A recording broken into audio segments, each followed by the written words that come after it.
La petite cuillère fait à peine 1 centimètre de métal courbé, le genre qu'on trouve gratuite dans un pot de café instantané. Vous la plongez dans un sachet de cristaux blancs, vous la versez dans une tasse et vous n'y pensez plus. Le sucre se dissout avant même que vous ayez fini de remuer. Ce geste n'a rien d'historique. Il ressemble à un réflexe, une habitude, un bruit de fond dans une matinée ordinaire. Pourtant, votre langue est en train de faire quelque chose qui n'a rien à voir avec votre routine. Les récepteurs s'activent, la douceur se propage dans votre bouche, et ce qui se déclenche à cet instant est un programme plus vieux que votre espèce, plus vieux que les primates tels que nous les connaissons, plus vieux que le continent sur lequel vous êtes probablement assis. On aimerait croire que la question du début de la consommation de sucre par les humains a une réponse simple, une date, un lieu, une première bouchée. Ce n'est pas le cas. L'histoire réelle est plus étrange, car cette envie est apparue des dizaines de millions d'années avant le sucre lui-même. Imaginez une forêt qui n'existe plus. Le nord de l'Égypte, il y a plus de 30 millions d'années, quand la région était une forêt tropicale humide et non un désert. Dans cette canopée, un petit primate, pas encore un singe, ni un grand singe au sens moderne, mais l'ancêtre des deux doit choisir quoi manger. Des noix dures, protégées par des coques difficiles à casser, ou des fruits mûrs et tendres, riches en sucre, que le corps peut brûler presque instantanément. Ce choix n'a rien d'anodin. Dans un monde sans réserves alimentaires, sans agriculture, sans garantie du lendemain, opter pour des calories difficiles à obtenir ou pour des calories sucrées, mais disponibles seulement de façon saisonnière, représentait deux stratégies de survie radicalement différentes. Et ce choix laissait une trace, non pas dans une mémoire, mais dans le tissu le plus dur du corps, les dents. Elles s'ébrèchent au contact d'aliments durs. Elles se carient lorsqu'elles baignent longtemps dans le sucre. C'est exactement ce qu'a étudié une équipe de chercheurs dans la dépression du Fayoum, en Égypte, l'un des sites fossilifères les plus riches pour comprendre les débuts des singes et des grands singes. Menée par l'anthropologue dentaire Ian Towle avec ses collègues Matthew Bortz et Carolina Locke, l'équipe a examiné 420 et une dents fossilisées appartenant à 5 genres différents d'anthropoïdes anciens.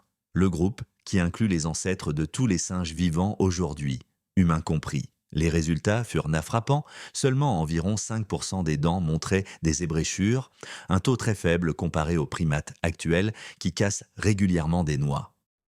En revanche, les caries correspondaient exactement au profil d'animaux se nourrissant régulièrement de fruits mûrs et sucrés. Comme le résume Toll, tout indique une préférence pour les aliments tendres comme les fruits mûrs et sucrés. Ce n'est pas un simple détail. C'est une ligne directe entre un animal ayant vécu il y a 40 à 29 millions d'années et la biologie qui existe dans votre bouche aujourd'hui. La détection du sucré n'est pas apparue par hasard chez l'humain.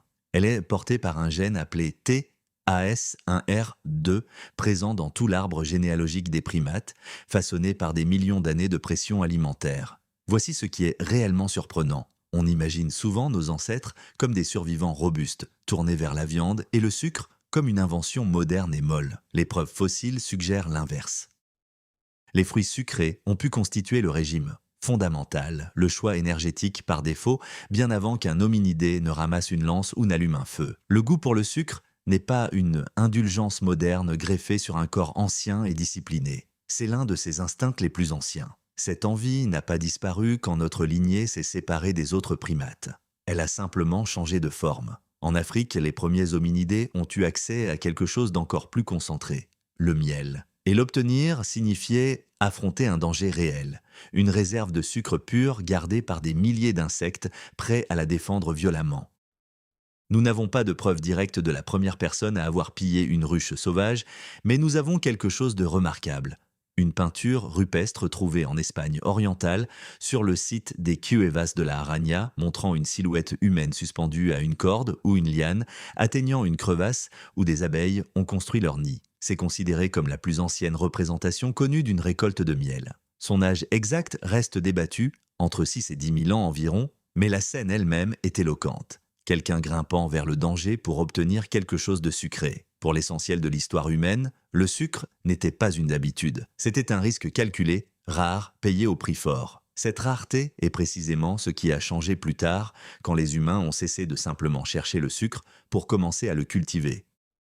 Les preuves actuelles pointent vers les hautes terres de Nouvelle-Guinée où une herbe sauvage appelée Saccharum robustum fut domestiquée pour devenir la canne à sucre, il y a environ 6 à 8 000 ans. Une étude génomique majeure de 2025, retraçant l'ascendance de centaines de variétés modernes, a confirmé la Nouvelle-Guinée comme origine de cette plante. Au départ, on la cultivait surtout pour nourrir les cochons et pour la mâcher crue en aspirant le jus sucré. La véritable rupture, celle qui allait un jour transformer des économies entières, s'est produite plus tard en Inde, où l'on a appris à faire bouillir le jus de canne, à le refroidir et à le cristalliser. La datation exacte reste débattue entre le 5e siècle avant notre ère et la période Gupta, vers le 4e siècle de notre ère. Ce qui est certain, c'est ce que cette innovation a changé. Un liquide périssable est devenu une matière solide, stockable et commercialisable. En sanskrit, cette substance s'appelait sharkara, signifiant gravier ou grain, à l'origine même du mot sucre. Le savoir s'est ensuite répandu vers la Chine, la Perse, puis la Méditerranée, où le sucre est arrivé comme une rareté exotique, plus proche d'une épice ou d'un remède que d'un aliment courant, réservé longtemps aux riches et aux malades. Cette rareté a laissé une trace dans les dents des morts. Plusieurs études archéologiques, des chasseurs-cueilleurs natoufiens du Levant ancien aux communautés agricoles néolithiques de Chine et d'Ukraine, montrent une tendance. Avec l'essor de l'agriculture céréalière, les caries ont eu tendance à augmenter. Mais une réanalyse publiée en 2019 dans la revue Current Anthropology a montré une réalité plus nuancée. Les taux de caries entre population agricole et population de chasseurs-cueilleurs se chevauchaient à plus de 70%. Le climat jouait aussi un rôle important, parfois autant que l'alimentation.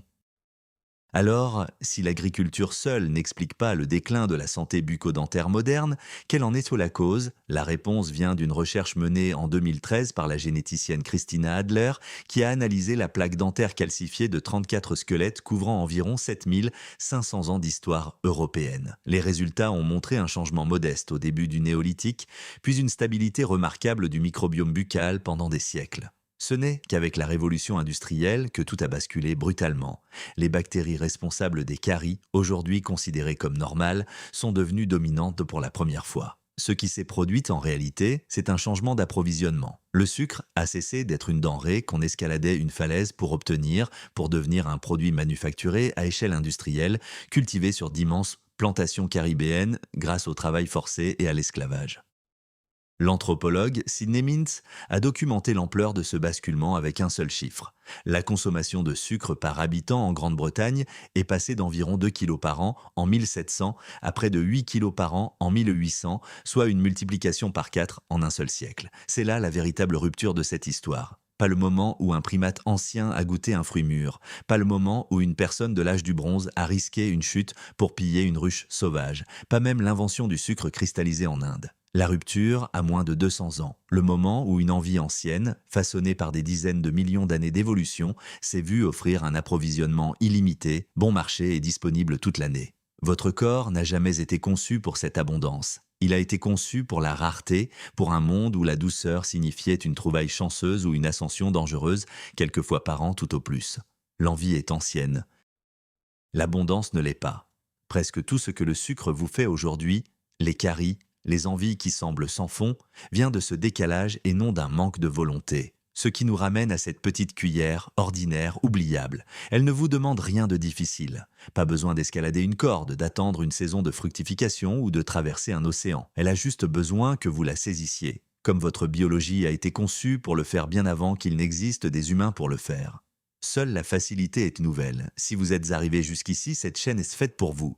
Chaque semaine, nous racontons ce genre d'histoire sur le comportement humain ancien, sur ce que votre corps se souvient encore, sur l'écart entre le monde pour lequel vous avez été conçu et celui dans lequel vous vivez réellement. Si ce genre de contenu vous plaît, laissez un like, ça aide énormément la chaîne.